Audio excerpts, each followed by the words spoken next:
Hello दोस्तों, आप सभी लोगों का बहुत-बहुत स्वागत है आपके अपने प्रोग्राम बिफोर स्लीप में।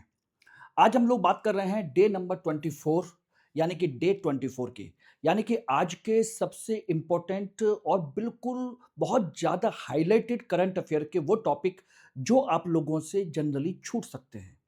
यानी कि जहाँ पर यूपीएससी पूछता है और वहाँ पर मैं आपको ले जाने की कोशिश कर रहा हूँ। तो चलिए जल्दी से जल्द इस सेशन को स्टार्ट करते हैं और आपके सभी इंपॉर्टेंट टॉपिक्स, इंपॉर्टेंट क्वेश्चंस को आज कवर करेंगे करंट अफेयर के। और टारगेट एक ही है, 2027-2028 का एग्जाम किसी भी स्थिति में छूटने नहीं देना है, उसे निकालना है एट एनी कॉस्ट। ओके, मेहनत करेंगे, सब कुछ करेंगे और बस जिस तरह से आप लोग अपना प्यार दे रहे हैं उसी तरह से बनाए रखिए। वीडियो को पूरा देखिए, अच्छे तरीके से देखिए, एक एक क्वेश्चन को समझने की कोशिश कीजिए, उसके कंटेंट को समझने की कोशिश कीजिए। अगर आपने वीडियो एक बार सुन भी लिया, ढंग से देख भी लिया, तो समझ लीजिए करंट अफेयर आपका बिल्कुल तैयार हो जाएगा। ये मेरी एश्योरेंस है।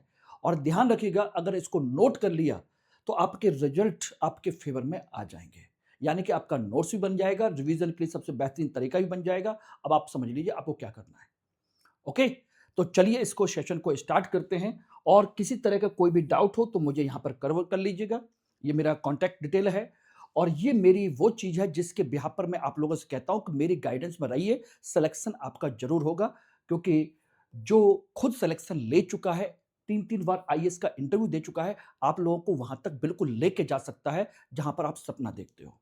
ओके, और इस ग्रुप को ज़रूर जॉइन कर लेना। ये मेरा टेलीग्राम ग्रुप है जिस पर आप मुझे कांटेक्ट कर सकते हैं। साथ के साथ आप यहाँ की क्लास की पीपीटी और अन्य इंपॉर्टेंट करंट अफेयर का मटेरियल कलेक्ट कर सकते हैं। ओके, तो चलिए आज का सबसे पहला और सबसे इंपॉर्टेंट क्वेश्चन, भारत में खनन विनियमन के संदर्भ में निम्न कथनों पर विचार कीजिए। नदी बालू एक गौण खनिज है जिसका विनियमन राज्य सरकारों के द्वारा किया जाता है। खान एवं खनिज विकास एवं विनियमन अधिनियम 1957 के अंतर्गत प्रमुख खनिजों का विनियमन केंद्र सरकार द्वारा किया जाता है। सर्वोच्च न्यायालय ने दीपक कुमार बनाम हरियाणा राज्य 2012 के मामले में बालू खनन हेतु पर्यावरण प्रभाव आकलन को अनिवार्य माना था। उपरोक्त में से कौन कौन से कथन सही हैं? एक और दो, एक दो तीन, केवल तीन, एक और तीन। यानी कि इसका मतलब है कि तीनों सही भी हो सकते हैं, कोई एक भी सही हो सकता है। अब आप समझ लीजिए, यहां से समझने की कोशिश करना। और ये कहोगे कि सर ये कहां से आ गया, कैसे आ गया? तो बहुत ऐसी चीज जहां पर आप ये बिल्कुल इग्नोर कर देंगे। एक छोटी सी इमेज थी जिसके नीचे एक लाइन लिखी हुई थी और मुझे लगा कि यहां से क्वेश्चन बनाना चाहिए और एब्सोल्युटली वो बना। मैंने बनाया और उससे इंपॉर्टेंट चीजें निकल करके आपके सामने आई। कहीं पर कोई आर्टिकल नहीं है, न्यूज़पेपर में कहीं कुछ नहीं है, सिर्फ एक छोटी सी इमेज दे रखी थी। सिर्फ आंसर तो है, देखिए इसका तीनों उत्तर बी है। तीनों इसके आंसर हैं।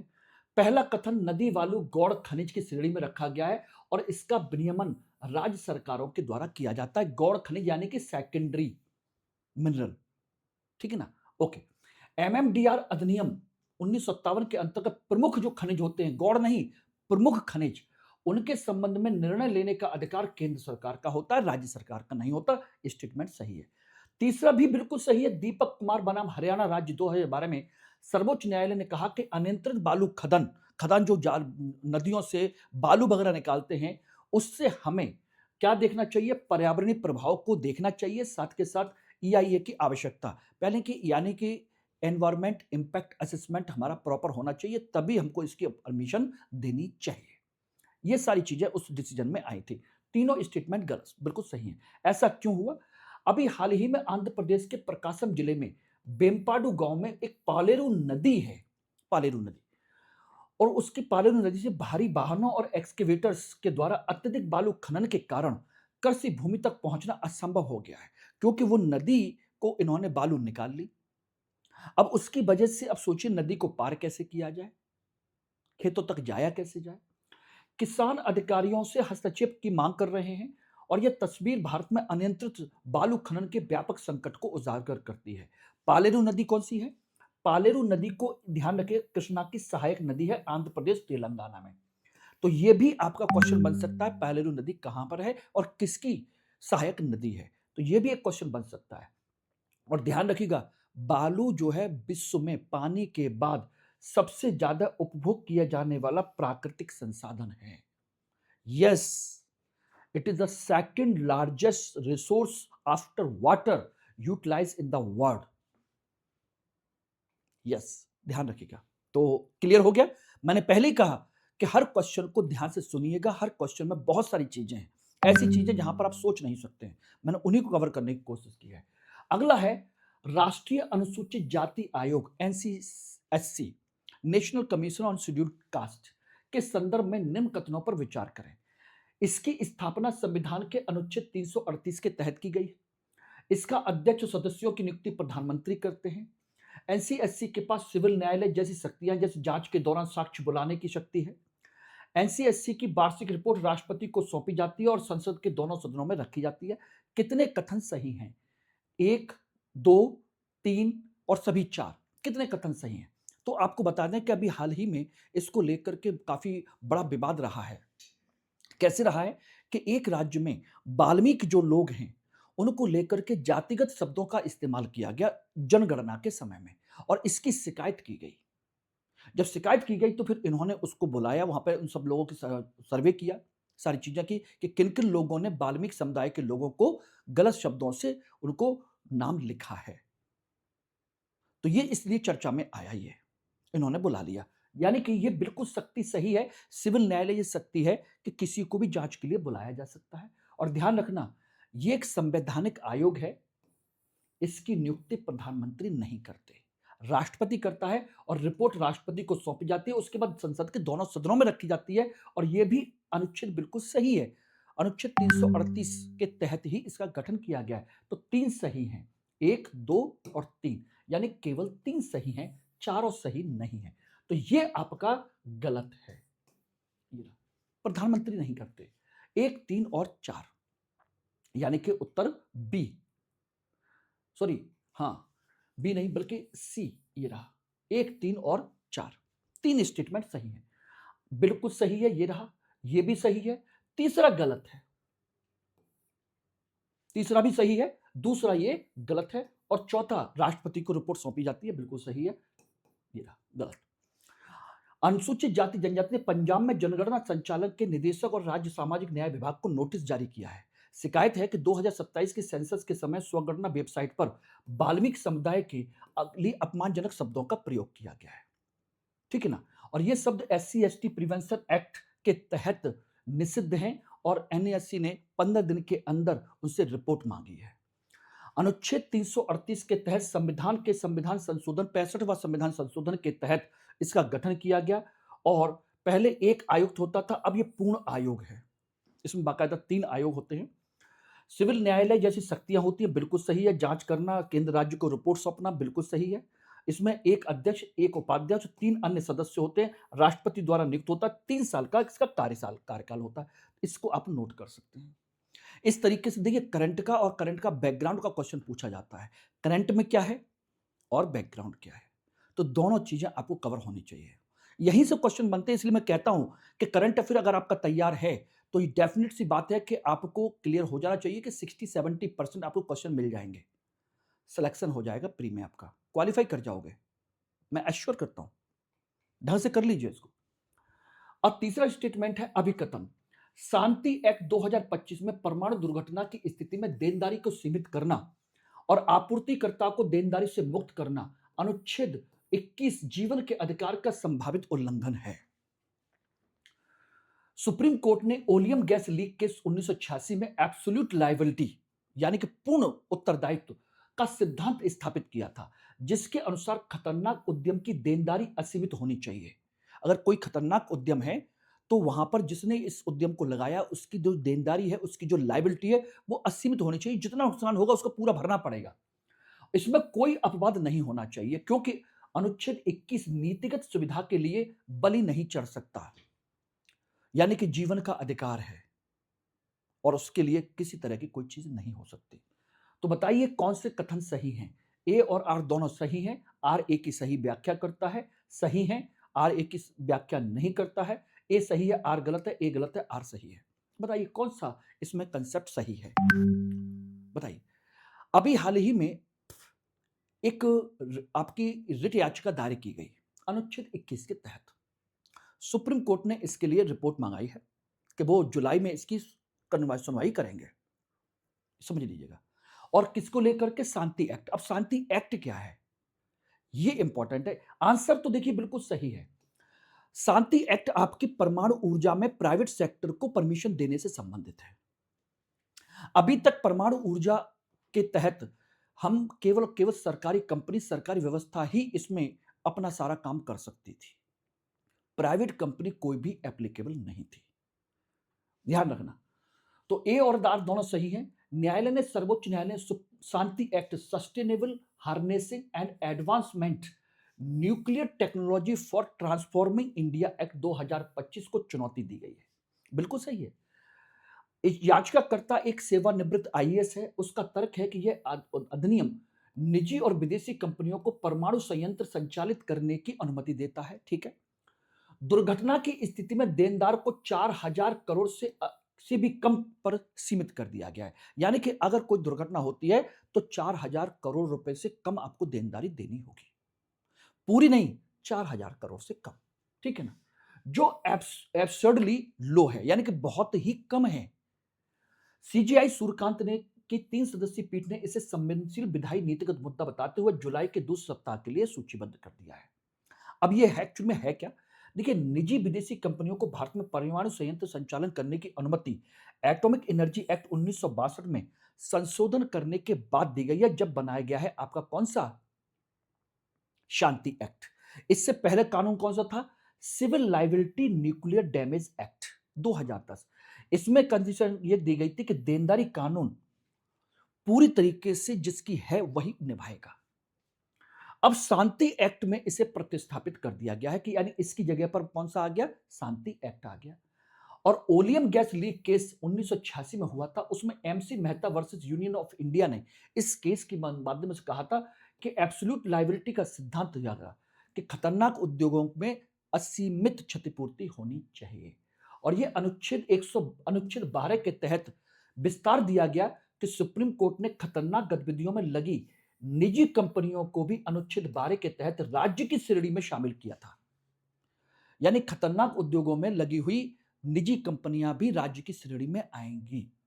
और इसके तहत अनुच्छेद 21 जीवन और व्यक्तिगत स्वतंत्रता की बात करता है कि किसी भी स्थिति में इसको कम नहीं किया जा सकता। अब याचिकाकर्ता ने कहा है कि देनदारी की सीमा इसलिए कम रखी गई कि विदेशी निवेशक आकर्षित हो सके, लेकिन उसकी वजह से क्या अनुच्छेद 21 को आप खत्म कर दोगे, उसको लिमिटेड कर दोगे, फंडामेंटल राइट को लिमिटेड कर दोगे और राज्य को अनुच्छेद 12 के तहत यह अधिकार नहीं है कि वह किसी भी मूल अधिकार को कम करे। ऐसा कोई कानून नहीं बनाएगा जो मूल अधिकार को कम करता हो। और अनुच्छेद 12 में सोचिएगा, निजी कंपनियों को यह दिया गया है कि वो एक राज्य की श्रेणी में आते हैं। और इसको ध्यान रखिएगा किस केस में इसको माना गया था, यह भी एक इंपॉर्टेंट क्वेश्चन बन सकता है। ये टेक्निकल क्वेश्चंस बनते हैं बेटा, ध्यान रखना। चलिए अगला क्वेश्चन है, चंद्रयान 3 मिशन के संदर्भ में निम्न कथनों पर विचार कीजिए। चंद्रयान 3 ने 23 अगस्त 2023 को चंद्रमा के उत्तरी ध्रुव क्षेत्र के निकट सफल सॉफ्ट लैंडिंग की, जो विश्व की पहली उपलब्धि थी 2023 में। ChaSTE Chandra surface thermophysical experiment lander Vikram पर स्थापित करके 4 वैज्ञानिक उपकरणों में से एक था चेस्टी। ओके। हॉप प्रयोग चंद्रयान 3 की मूल मिशन योजना का हिस्सा था। अगला क्वेश्चन, भौतिक अनुसंधान प्रयोगशाला फिजिकल रिसर्च लैबोरेटरी अहमदाबाद के वैज्ञानिकों ने हॉप प्रयोग से प्राप्त चेस्टी आंकड़ों के विश्लेषण कर उसे एस्ट्रोफिजिकल जर्नल में प्रकाशित किया। बताइए निम्न में से कौन सा कथन गलत नहीं है? यह ट्रैप है। कौन सा कथन गलत नहीं है, इसका मतलब कौन सा सही है, कौन सा सही है। बस इस तरीके से घुमाने फिराने की चीजों को समझने की कोशिश करना। ओके, तो ये बात क्लियर हो गई एवरीवन? तो ये आप समझ लीजिएगा इसको। अब इसमें कौन कौन से और ये चर्चा में क्यों है? एक्चुअली में ये बिल्कुल सही है कि अभी हाल ही में भौतिक अनुसंधान प्रयोगशाला ने के वैज्ञानिकों ने होप प्रयोग के तहत जो आपके चेस्टी के आंकड़े थे उसको एस्ट्रोफिजिकल जर्नल में प्रकाशित किया। बिल्कुल सही है। तो चौथा वाला पॉइंट इसमें सही है। इसका मतलब ये और ये 3 सही है। ठीक है ना? चंद्रयान ने 23 अगस्त 2023 को चंद्रमा की ऊपरी सतह और सारी के निकट सफल लैंडिंग की थी। तो ध्यान रखिएगा देश बेटा, ये ट्रैप है यूपीएससी के। ये उत्तरी ध्रुव नहीं है, ये दक्षिणी ध्रुव पर लैंडिंग की थी, इसलिए ये गलत है। पहला गलत है, और पहला गलत है तो इसका मतलब ये भी गलत है, ये भी गलत है, और ये तो पहले ही गलत हो गया था। आंसर आ गया ये।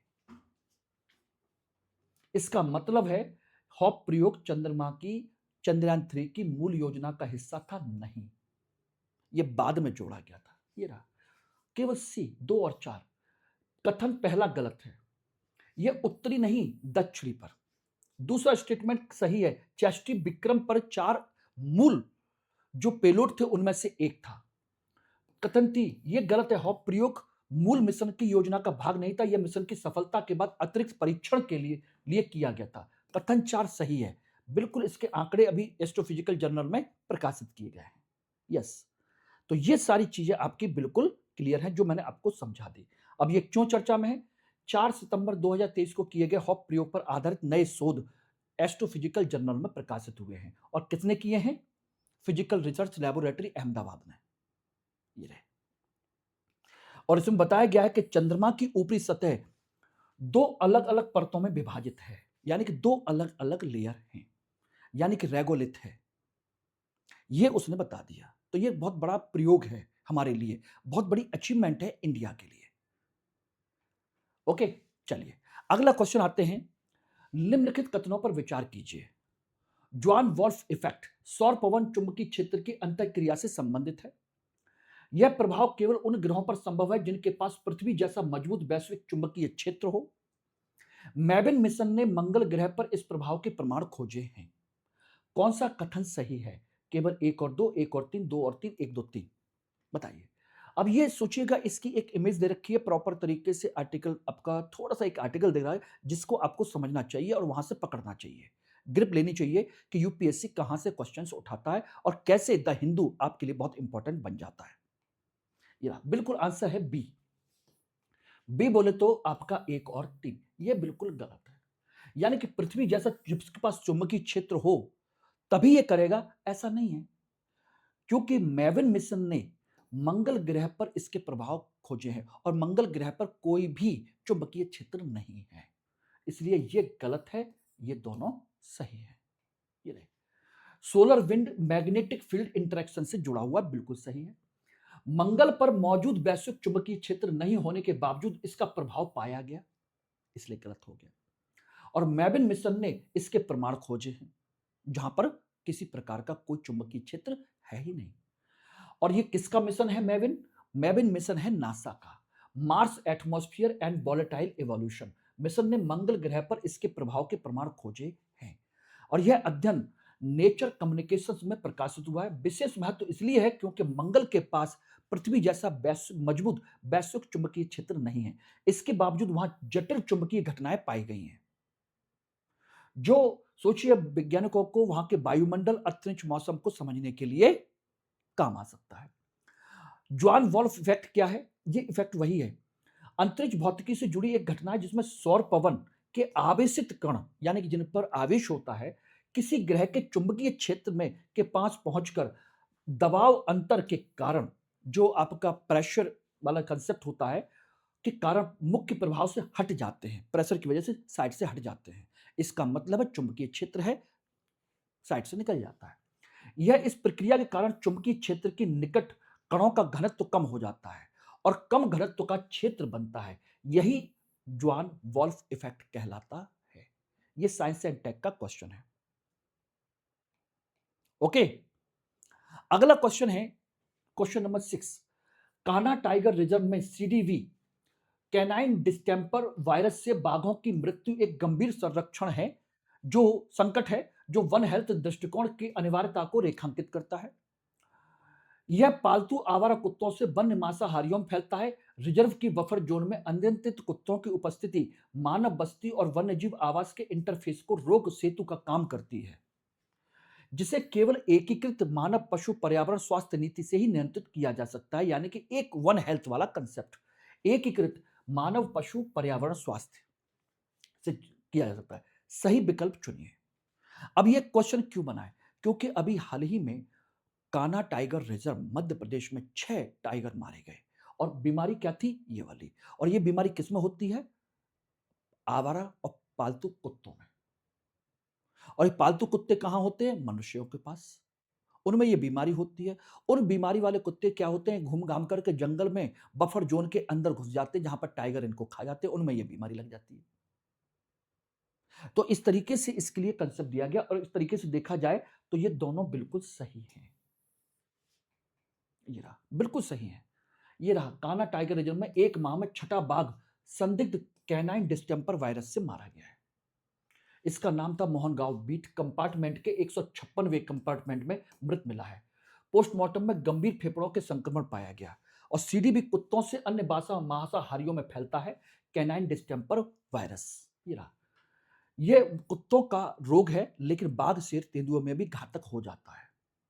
ये सबसे पहले 1994 में सेरेंगेटी अफ्रीका में पाया गया था, जिससे 1000 से ज्यादा शेर मारे गए थे। भारत में गिर शेरों में भी सीडीवी का खतरा बना हुआ है। कारण है पालतू कुत्ते। बफर जोन में अंतरित आवारा कुत्ते घूमते रहते हैं। कान्हा टाइगर रिजर्व 1973 में प्रोजेक्ट टाइगर के तहत 9 टाइगर रिजर्व में से एक है और 12 सिंगा स्वाम्प डियर का एकमात्र अंतिम आश्रय स्थल है। यहां पर 12 सिंगा पाए जाते हैं। 1973 में इसे लॉन्च किया गया था प्रोजेक्ट टाइगर को, ठीक है ना, एनटीसीए के तहत, और वाइल्ड लाइफ प्रोटेक्शन एक्ट 1972 के तहत किया गया। और इस समय भारत में सोचिए लगभग 3167 बाघ हैं। एमपी में सबसे ज्यादा इसे टाइगर पाए जाते हैं, जिसे हम टाइगर स्टेट भी कहते हैं। अब इसके अलावा कुछ इंपॉर्टेंट टॉपिक भी हैं, जैसे इन स्पेस। इनको आप पढ़ लीजिएगा, नोट कर लीजिएगा, आपके लिए काम आएंगे एक एक चीज।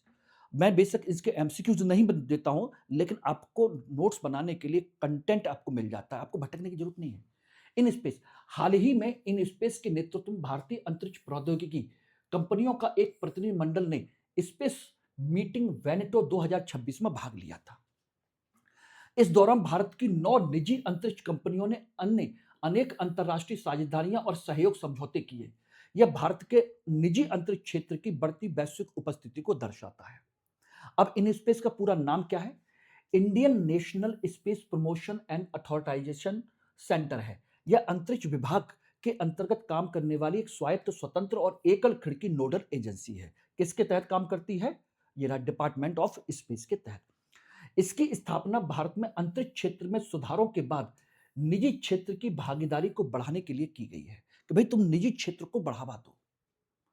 मुख्य उद्देश्य क्या है? निजी कंपनियों को अंतरिक्ष क्षेत्र में प्रवेश और कार्य करने की अनुमति देना, अंतरिक्ष गतिविधियों को प्रोत्साहित करना, उनको अधिकृत करना और पर्यवेक्षित करना, सरकारी एवं निजी क्षेत्र के बीच समन्वय स्थापित करना। और इसका मुख्यालय कहां है इन स्पेस का? गुजरात, अहमदाबाद। अब आप समझ लीजिएगा। अगला टॉपिक है मतुआ समुदाय। अब मतुआ समुदाय को तो आप जानते हो, खूब आपने सुना होगा बंगाल के चुनाव में। तो हो सकता है क्वेश्चन पूछ लीजिए, मतुआ समुदाय किस राज्य से संबंधित है? बंगाल से। बेसिकली ये है कौन? देखिए, मतुआ समुदाय बेसिकली बांग्लादेश से विभिन्न समयों में आए हुए भारत लोग हैं, बांग्लादेशी लोग हैं, विभिन्न समय में भारत में आकर के बस गए। लेकिन इनके पास इस समय सीएए के तहत नागरिकता प्राप्त करने के लिए जरूरी दस्तावेज नहीं है और इन पर बड़ा संकट आ गया है, ठीक है ना। ये एक तरीके से हाशिए पर स्थित हिंदू धार्मिक सामाजिक समुदाय है, जिसकी जड़ 19वीं शताब्दी में बंगाल के क्षेत्र में थी और आज की डेट में ये बंगाल और बांग्लादेश दोनों में जगह पाए जाते हैं। यह सामाजिक समानता, जातिगत भेदभाव के विरोध और धार्मिक सुधार के लिए जाना जाता है मतुआ समुदाय, भेदभाव के खिलाफ। कारण, क्योंकि मतुआ आंदोलन की स्थापना 1860 के दशक में हरिचंद ठाकुर ने की थी और यह आंदोलन उस समय हिंदू समाज के व्याप्त गहरे जातिगत भेदभाव के विरुद्ध एक सामाजिक धार्मिक प्रतिक्रिया के रूप में उभरा था। एक आंदोलन था 1860 के दशक में और यह बेसिकली नमशूद्र जाति से संबंधित है। नमशूद्र पारंपरिक हिंदू व्यवस्था में निम्न जाति के लोग माने जाते हैं, जिन्हें उपेक्षा और भेदभाव के कारण इस समुदाय ने अलग सामाजिक धार्मिक पहचान विकसित की है। अब इनके सामने संकट खड़ा हो गया है। अगला है बारडा वन्य जीव अभयारण्य। यह कहां पर है? पहला क्वेश्चन, बारडा वन्यजीव अभयारण्य कहाँ है? गुजरात में, याद रख लीजिएगा। हाल ही में बारडा वाइल्ड लाइफ सेंचुरी चर्चा में है क्योंकि इसे एशियाई शेरों के लिए दूसरे महत्वपूर्ण आवास के रूप में विकसित किया जा रहा है। हमारे एशियाई लॉयन कहां पाए जाते हैं? बताइए, एशियाई लॉयन कहां पाए जाते हैं? गिर फॉरेस्ट में। तो वहीं पर पास में एक दूसरा वन्यजीव अभयारण्य बनाया जा रहा है जिससे कि उन लॉयंस को वहां शिफ्ट किया जा सके,